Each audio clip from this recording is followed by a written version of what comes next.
आज 15 अगस्त के ही दिन षड्यंत्र के तहत सोची समझी साजिश के तहत देश की डेमोग्राफी को बदला जा रहा है। एक नए संकट के बीज बोए जा रहे हैं। आज से 100 साल पहले एक संगठन का जन्म हुआ, राष्ट्रीय स्वयंसेवक संघ। 100 साल की राष्ट्र के सेवा एक बहुत ही गौरवपूर्ण स्वर्णिम पृष्ठ है। भारत ने तय कर लिया है, खून और पानी एक साथ नहीं बहेंगे। धर्म पूछ करके लोगों को मारा गया।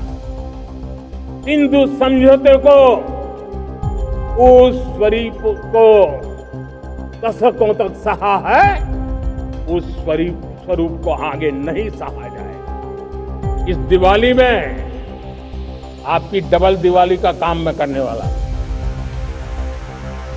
इस दिवाली में आपको एक बहुत बड़ा तोहफा देशवासियों को मिलने वाला है। हम अब समुद्र मंथन की तरफ भी जा रहे हैं। मेरे देश के नौजवानों में चुनौती करता हूं आपको, आइए हमारे अपने प्लेटफॉर्म क्यों ना हो, हम क्यों दूसरों पर निर्भर रहे, क्यों भारत का धन बाहर जाए। और मुझे आपके सामर्थ्य पर भरोसा है। हमारी सेना ने वो करके दिखाया तो कई दशकों तक कभी हुआ नहीं।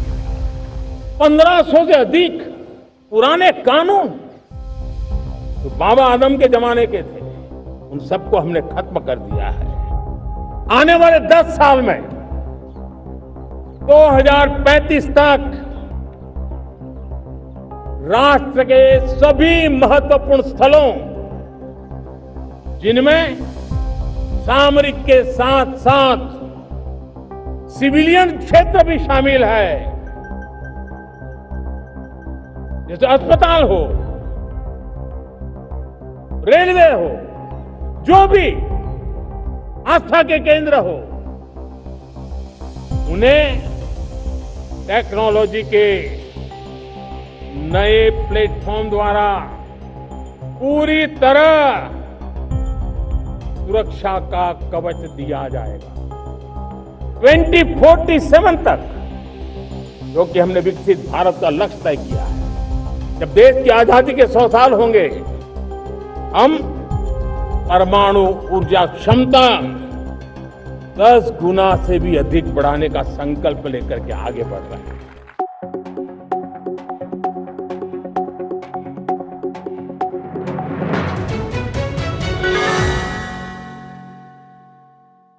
आज मैं बहुत गर्व के साथ एक बात का जिक्र करना चाहता हूं। आज से 100 साल पहले एक संगठन का जन्म हुआ, राष्ट्रीय स्वयंसेवक संघ। 100 साल की राष्ट्र की सेवा एक बहुत ही गौरवपूर्ण स्वर्णिम पृष्ठ है। व्यक्ति निर्माण से राष्ट्र निर्माण के संकल्प को लेकर के 100 साल तक मां भारती का कल्याण का लक्ष्य लेकर के लक्षावधि स्वयंसेवकों ने मातृभूमि के कल्याण के लिए अपना जीवन समर्पित किया है। सेवा, समर्पण, संगठन और अप्रतिम अनुशासन, ये जिसकी पहचान रही है, ऐसा राष्ट्रीय स्वयंसेवक संघ दुनिया का ये सबसे बड़ा एनजीओ है। एक प्रकार से 100 साल का उसका समर्पण का इतिहास है। आज लाल किले की प्राचीर से 100 साल की इस राष्ट्र सेवा की यात्रा में योगदान करने वाले सभी स्वयंसेवकों को आदरपूर्वक स्मरण करता हूं और देश गर्व करता है राष्ट्रीय स्वयंसेवक संघ की इस 100 साल की भव्य समर्पित यात्रा को, और हमें प्रेरणा देता रहेगा। मेरे प्यारे देशवासियों, भारत ने तय कर लिया है, खून और पानी एक साथ नहीं बहेंगे।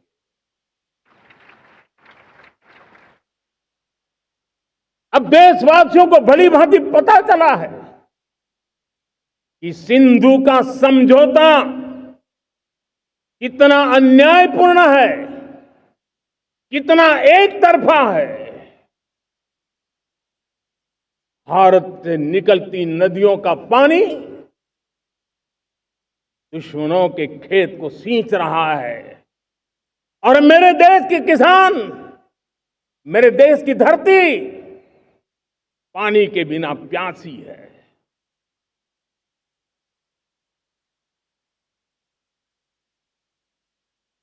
ये ऐसा समझौता था जिसने पिछले 7 दशक से मेरे देश के किसानों का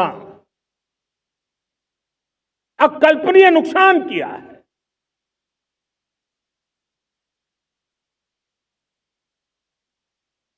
अब हिंदुस्तान के हक का जो पानी है,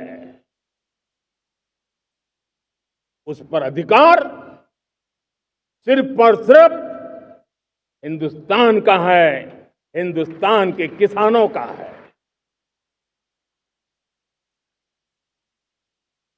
भारत कतई सिंधु समझौते को, उस स्वरूप को दशकों तक सहा है, उस स्वरूप को आगे नहीं सहा जाएगा। किसान हित में, राष्ट्र हित में ये समझौता हमें मंजूर नहीं है। मेरे प्यारे देशवासियों, मैं आज देश के सामने एक चिंता, एक चुनौती के संबंध में आगाह करना चाहता हूं। षड्यंत्र के तहत, सोची समझी साजिश के तहत देश की डेमोग्राफी को बदला जा रहा है। एक नए संकट के बीज बोए जा रहे हैं और ये घुसपैठिए मेरे देश के नौजवानों की रोजी रोटी छीन रहे हैं। एक घुसपैठिए मेरे देश की बहन बेटियों को निशाना बना रहे हैं। ये बर्दाश्त नहीं होगा। ये घुसपैठिए भोले भाले आदिवासियों को भ्रमित करके उनकी जमीनों पर कब्जा कर रहे हैं। ये देश सहन नहीं करेगा। और इसलिए मेरे प्यारे देशवासियों, जब डेमोग्राफी परिवर्तन होता है, सीमावर्ती क्षेत्रों में डेमोग्राफी में परिवर्तन होता है, तब राष्ट्रीय सुरक्षा के लिए संकट पैदा होता है। देश की एकता, अखंडता और प्रगति के लिए ये संकट पैदा, सामाजिक तनाव के बीज बो देता है। और कोई देश अपना देश घुसपैठियों के हवाले नहीं कर सकता है, दुनिया का कोई देश नहीं कर सकता है, तो हम भारत को कैसे कर सकते हैं? हमारे पूर्वजों ने त्याग और बलिदान से आजादी पाई है, हमें स्वतंत्र भारत दिया है। उन महापुरुषों के प्रति हमारा कर्तव्य है कि हम हमारे देश में ऐसी हरकतों को स्वीकार न करें। उनकी सच्ची श्रद्धांजलि होगी। और इसलिए मैं आज लाल किले की प्राचीर से कहना चाहता हूं, हमने एक हाई पावर्ड डेमोग्राफी मिशन शुरू करने का निर्णय किया है। ये मिशन, इस मिशन के द्वारा ये जो भीषण संकट नजर आ रहा है, भारत पे मंडरा रहा है जो संकट है, उसको निपटाने के लिए तय समय में सुविचारित, सुनिश्चित रूप से अपने कार्य को करेगा। उस दिशा में हम आगे बढ़ रहे हैं। मेरे प्यारे देशवासियों, साथियों, इस दिवाली में आपकी डबल दिवाली का काम मैं करने वाला हूं। इस दिवाली में आपको एक बहुत बड़ा तोहफा देशवासियों को मिलने वाला है। पिछले 8 साल से हमने जीएसटी का बहुत बड़ा रिफॉर्म किया। पूरे देश में टैक्स के बर्डन को कम किया, टैक्स की व्यवस्थाओं को सरल किया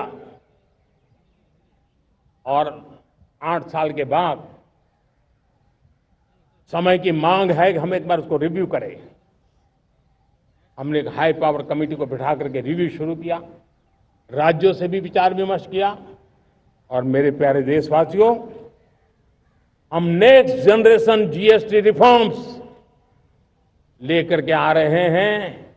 ये दिवाली के अंदर आपके लिए तोहफा बन जाएंगे।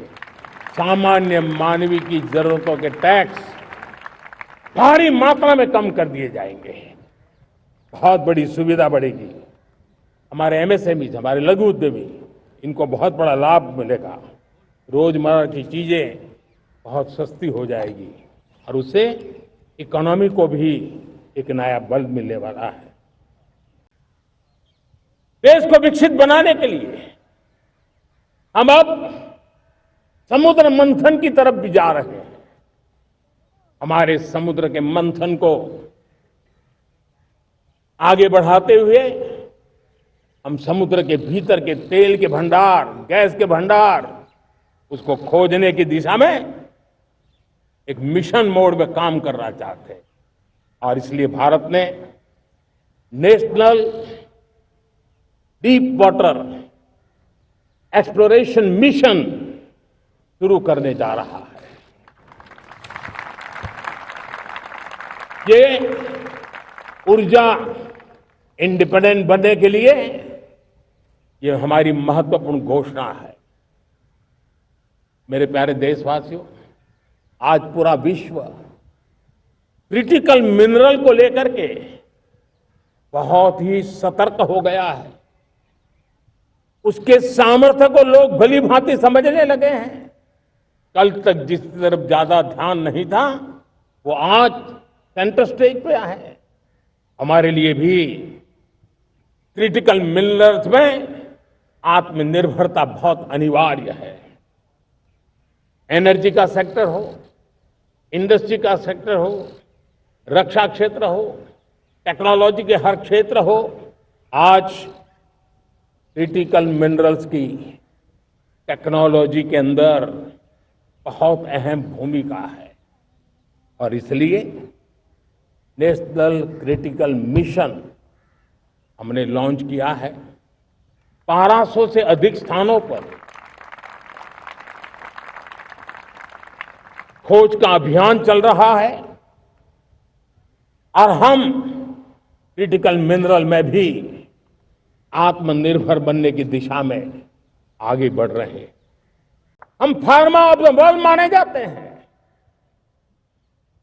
वैक्सीन में हम नए नए विक्रम स्थापित करते हैं, लेकिन क्या समय की मांग नहीं है? हम रिसर्च और डेवलपमेंट में और ताकत लगाएं, हमारे अपने पेटेंट हो, हमारी अपनी बनाई हुई मानव जात के कल्याण की सस्ते से सस्ती और सबसे कारगर नई नई दवाइयों की शोध हो, हर संकट में साइड इफेक्ट के बिना मानव जात के कल्याण में काम आए। बायो 3 पॉलिसी भारत सरकार ने बनाई है। मैं देश के नौजवानों को कहता हूं, आइए बायो 3 पॉलिसी का अध्ययन करके अब कदम उठाइए। देश का भाग्य बदलना है, आपका सहयोग चाहिए। मेरे प्यारे देशवासियों, आज आईटी का युग है, डेटा की ताकत है। क्या समय की मांग नहीं है? ऑपरेटिंग सिस्टम से लेकर के साइबर सुरक्षा तक, डीप टेक से लेकर के आर्टिफिशियल इंटेलिजेंस तक, सारी चीजें हमारी अपनी हो, इस पर हमारे ही लोगों का सामर्थ्य जुटा हुआ हो, उनकी सामर्थ्य शक्ति का विश्व को परिचय करें। साथियों, आज दुनिया में सोशल मीडिया कहो, बाकी प्लेटफॉर्म कहो, दुनिया के प्लेटफॉर्म पर हम काम कर रहे हैं। दुनिया ने हमने दिखा दिया है, यूपीआई का हमारा प्लेटफॉर्म आज दुनिया को अजोबा कर रहा है। हमारे में सामर्थ्य है। रियल टाइम ट्रांजैक्शन में 50% अकेला भारत यूपीआई के माध्यम से करता है। इसका मतलब की ताकत है। क्रिएटिव वर्ल्ड हो, सोशल मीडिया हो, ये जितने भी प्लेटफॉर्म्स हैं, मेरे देश के नौजवानों में चुनौती करता हूं आपको, आइए हमारे अपने प्लेटफॉर्म क्यों ना हो, हम क्यों दूसरों पर निर्भर रहे, क्यों भारत का धन बाहर जाए। और मुझे आपके सामर्थ्य पर भरोसा है।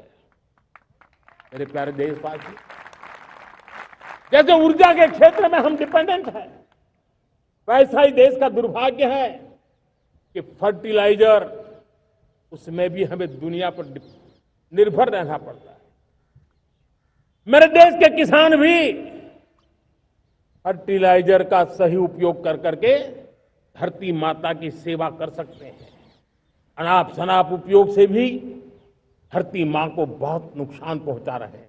लेकिन साथ साथ मैं देश के नौजवानों को कहना चाहता हूं, देश के उद्योग जगत को कहना चाहता हूं, देश के प्राइवेट सेक्टर को कहना चाहता हूं, आइए हम फर्टिलाइजर के भंडार भर दें, हम नए नए तौर तरीके खोजें और भारत की आवश्यकता के अनुसार हम अपना फर्टिलाइजर तैयार करें।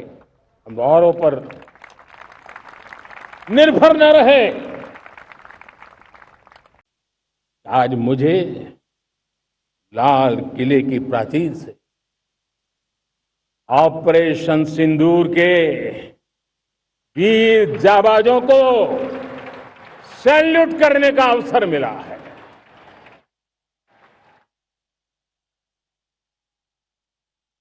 हमारे वीर जाबाज सैनिकों ने दुश्मनों को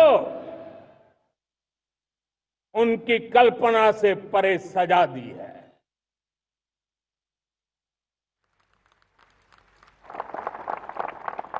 इस अपील को पहलगाम में सीमा पार से आतंकियों ने आकर के जिस प्रकार का कत्ले आम किया, धर्म पूछ करके लोगों को मारा गया, पत्नी के सामने पति को गोलियां दी, बच्चों के सामने अपने पिता को मौत के घाट उतार दिया गया। पूरा हिंदुस्तान आक्रोश से भरा हुआ था। पूरा विश्व भी इस प्रकार से संहार से चौंक गया था। मेरे प्यारे देशवासियों, ऑपरेशन सिंदूर उसी आक्रोश की अभिव्यक्ति है।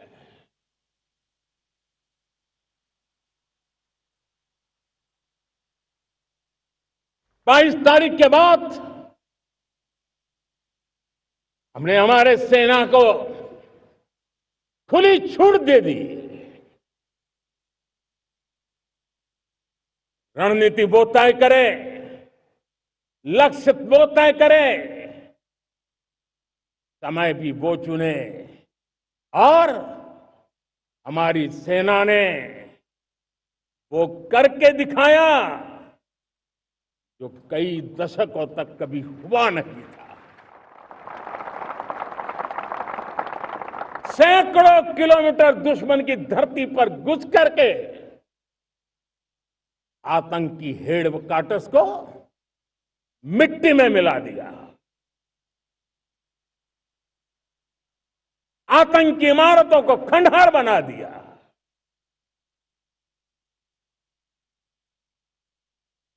पाकिस्तान की नींद अभी भी उड़ी हुई है।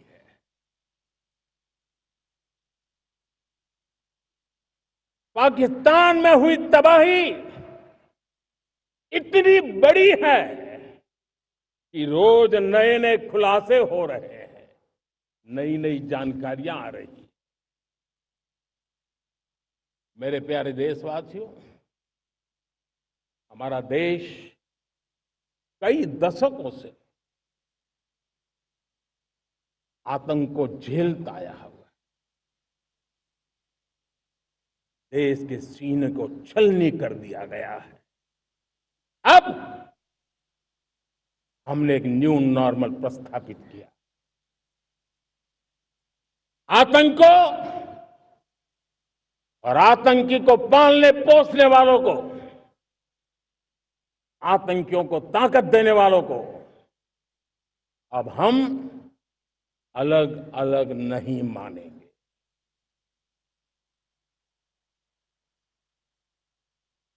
वो मानवता के समान दुश्मन है, उनके बीच कोई फर्क नहीं है। अब भारत ने तय कर लिया है कि न्यूक्लियर की धमकियों को अब हम सहने वाले नहीं हैं। बीता दशक रिफॉर्म, परफॉर्म, ट्रांसफॉर्म कर रहा है, लेकिन अब हमें और नई ताकत से जुड़ना है। पिछले दिनों हमने कई रिफॉर्म्स किए, एफडीआई हो, इंश्योरेंस कंपनी की बात हो, विश्व की यूनिवर्सिटीज को भारत के अंदर स्थान देने की बात हो, कई रिफॉर्म्स किए हैं। 40,000 से ज्यादा अनावश्यक कंप्लायंसेस को हमने खत्म किया है। इतना ही नहीं, 1500 से अधिक पुराने कानून जो बाबा आदम के जमाने के थे, उन सबको हमने खत्म कर दिया है। हमने दर्जनों कानूनों को सरल करने के लिए संसद में जाकर के जनता के हितों को सर्वोपरि रख करके बदलाव किए हैं। इस बार भी हो हल्ला के बीच लोगों तक बात पहुंची नहीं होगी, लेकिन एक बहुत बड़ा रिफॉर्म इनकम टैक्स एक्ट में हुआ है। करीब 280 से ज्यादा धाराएं हमने समाप्त करने का निर्णय किया है। और साथियों, सिर्फ आर्थिक मोर्चे पर ही रिफॉर्म नहीं, हमने नागरिक के जीवन को भी आसान बनाने के लिए रिफॉर्म किए। इनकम टैक्स रिफंड की बात हो, रिफॉर्म का परिणाम है। फेसलेस असेसमेंट की बात हो, रिफॉर्म का परिणाम है। 12 लाख तक आज इनकम टैक्स से मुक्ति दे देना देश का जो भविष्य बनाने में उत्सुक है, ऐसा मेरा मध्यम वर्ग का परिवार आज फूला नहीं समा रहा है। कभी किसी ने सोचा नहीं था कि 12 लाख रुपए तक का इनकम टैक्स पर जीरो कर दिया जाएगा। आज कर लिया है। जब देश का सामर्थ्य बढ़ता है तो देशवासियों को लाभ मिलता है। अंग्रेजों के जमाने से दंड संहिता में हम दबे पड़े थे। दंड का भय दिखा करके जीवन चल रहा था। 75 साल आजादी के ऐसे ही गए। हमने दंड संहिता को खत्म कर दिया, न्याय संहिता को ले आए हैं। न्याय संहिता में भारत के नागरिक के प्रति विश्वास का भाव है। भारत के नागरिक के अंदर अपनेपन का भाव है, संवेदनशीलताओं से भरा हुआ है। हमने रिफॉर्म की यात्रा को तेज करने के लिए बीड़ा उठाया। हम बहुत तेजी से आगे बढ़ना चाहते हैं। मैं चाहता हूं देशवासियों, देश के लिए कर रहा हूं, मैं मेरे लिए नहीं कर रहा हूं, किसी का बुरा करने के लिए नहीं कर रहा हूं। मेरे राजनीतिक दल, मेरे प्रतिस्पर्धी साथी भी देश की इस उज्जवल भविष्य के लिए आगे आए, हमारा साथ दें। स्ट्रक्चरल रिफॉर्म्स की बात हो, रेगुलेटरी रिफॉर्म्स की बात हो, पॉलिसी रिफॉर्म की चर्चा हो, प्रोसेस रिफॉर्म की चर्चा हो, प्रोसीड्यूरल रिफॉर्म्स करने की जरूरत हो, हर प्रकार के रिफॉर्म्स ये आज हमने मकसद बना करके चले हैं। और मेरे प्यारे देशवासियों, नेक्स्ट जनरेशन रिफॉर्म्स के लिए हमें एक टास्क फोर्स गठित करने का निर्णय किया है। ये टास्क फोर्स समय सीमा में इस काम को पूरा करें, वर्तमान नियम, कानून, नीतियां, रीतियां 21वीं सदी के अनुकूल, वैश्विक वातावरण में अनुकूल और भारत को 2047 में विकसित राष्ट्र बनाने के संदर्भ में नए सिरे से तैयार हो और उसका समय सीमा में अपना कार्य पूरा करने के लिए इस टास्क फोर्स की रचना की है। मैं आज लाल किले की प्राचीर से कह रहा हूं, आने वाले 10 साल में 2035 तक राष्ट्र के सभी महत्वपूर्ण स्थलों, जिनमें सामरिक के साथ साथ सिविलियन क्षेत्र भी शामिल है, जैसे अस्पताल हो, रेलवे हो, जो भी आस्था के केंद्र हो, उन्हें टेक्नोलॉजी के नए प्लेटफॉर्म द्वारा पूरी तरह सुरक्षा का कवच दिया जाएगा। ये सुरक्षा का कवच लगातार विस्तार होता जाए, देश का हर नागरिक सुरक्षित महसूस करे, किसी भी प्रकार की टेक्नोलॉजी हम पर वार करने आ जाए, हमारी टेक्नोलॉजी उससे बेहतर सिद्ध हो। और इसलिए आने वाले 10 साल 2035 तक मैं ये राष्ट्रीय सुरक्षा कवच का विस्तार करना चाहता हूं, मजबूती देना चाहता हूं, आधुनिक बनाना चाहता हूं। और इसलिए भगवान श्री कृष्ण से प्रेरणा पाकर के हमने श्री कृष्ण का जो सुदर्शन चक्र था, उस सुदर्शन चक्र की राह को चुना है। आप में से बहुत लोगों को याद होगा, जब महाभारत की लड़ाई चल रही थी, श्री कृष्ण ने अपने सुदर्शन चक्र से सूर्य के प्रकाश को रोक दिया था और दिन में ही अंधेरा कर दिया था। सूर्य प्रकाश को सुदर्शन चक्र से रोक दिया था। और तब अर्जुन ने जो शपथ ली थी जयद्रथ का वध करने की, उस प्रतिज्ञा को अर्जुन पूर्ण कर पाए थे। वो सुदर्शन चक्र के पराक्रम और रणनीति का परिणाम था। अब देश सुदर्शन चक्र मिशन लॉन्च करेगा।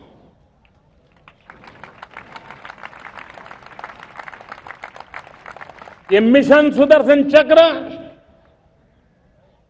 एक पावरफुल वेपन सिस्टम दुश्मन के हमले को न्यूट्रलाइज तो करेगा ही करेगा, लेकिन कई गुना ज्यादा दुश्मन पर हिट बैक करेगा।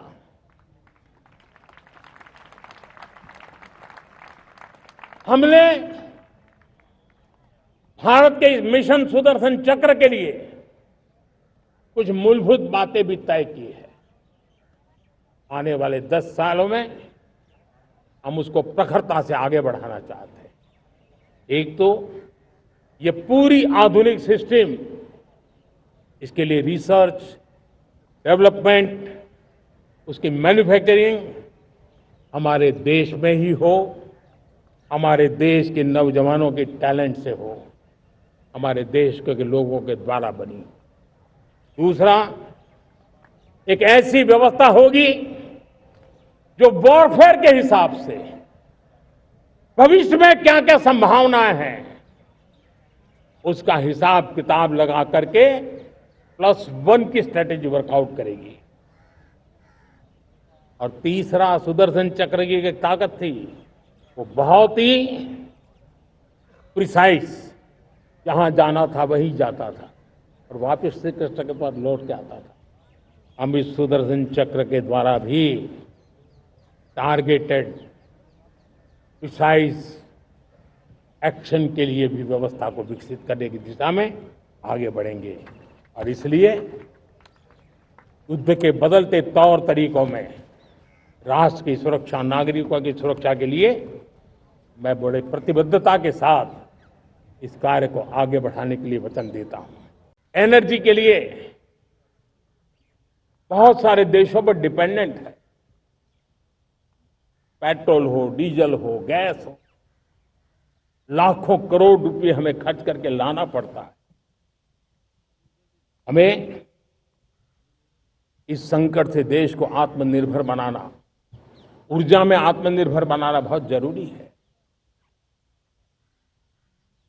हमने बीड़ा उठाया और आज 11 वर्ष में सोलर एनर्जी 30 गुना बढ़ चुकी है।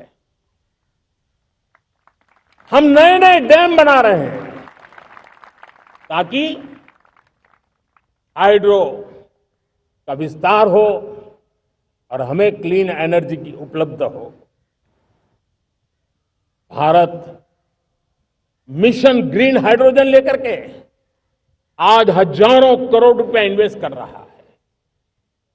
भविष्य की ऊर्जा को ध्यान में रख करके, ऊर्जा के क्षेत्रों को ध्यान में रख करके भारत न्यूक्लियर एनर्जी पर भी बहुत बड़े इनिशिएटिव ले रहा है। न्यूक्लियर एनर्जी में 10 नए न्यूक्लियर रिएक्टर तेजी से काम कर रहे हैं।